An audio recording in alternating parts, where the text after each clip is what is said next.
جس زمانے میں تم جی رہے ہو، اور کئی ایسے ہیں جناب والا، مفتی نام کے ساتھ لگتا ہے، عالم فاضل نام کے ساتھ لگتا ہے، حتیٰ کہ شمشیریں لکھواتے ہیں اپنے نام کے ساتھ کہ میں فلانے دی شمشیرہ.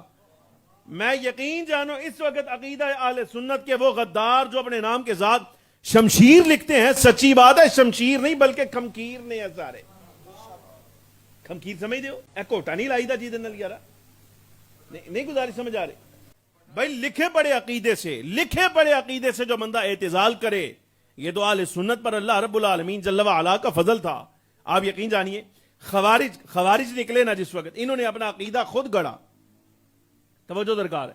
خوارج نے اپنا عقیدہ خود گڑا، معتزلہ نے اپنا عقیدہ خود گھڑا، رافضیوں نے اپنے نظریات خود گھڑے. رافضیوں نے نظریات گھڑنے والے لوگ تھے.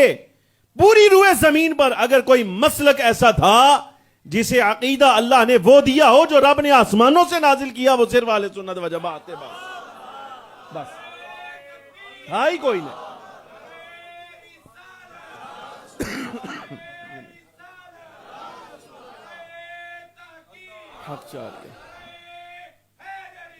اور جانی تھا ہی کوئی نہیں.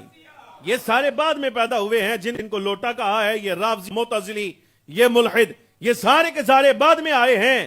ہمارے تو عقیدے پر سب سے بڑا کرم اللہ کا یہ تھا کہ ہمیں تو خود بنانے کی ضرورت ہی نہیں تھی، اس لیے کہ جب حضور سے پوچھا گیا حضور نجات کون پائے گا، فرمایا وہ پائیں گے ما انا علیہ واصحابی، جو ان نظریات پر ہوں جو میرے نظریات اور میرے صحابہ کے نظریات ہیں. بھائی ہمارا تو ہر عقیدہ طے شدہ تھا.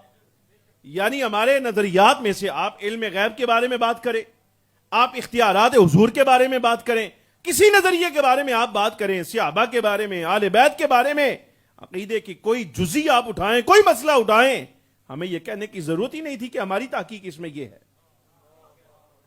یہ بہت بڑا احمق آدمی ہے جس نے یہ کہا کہ عقیدہ اہل سنت کے ساتھ میرا تعلق ہے لیکن میری تحقیق یہ ہے، اس لیے کہ ہمارے عقیدے میں یہ گنجائش ہے ہی نہیں کو اٹھ کے کہے میری تحقیق یہ ہے. ہمارا تو عقیدہ وہ ہے جب بیان کیا جائے گا کہا جائے گا اللہ اور اس کے رسول نے یہ فرمایا ہوا. آپ نے بھائی ان لوگوں کو اپنا پیشوا تسی انہاں مولویوں سنیا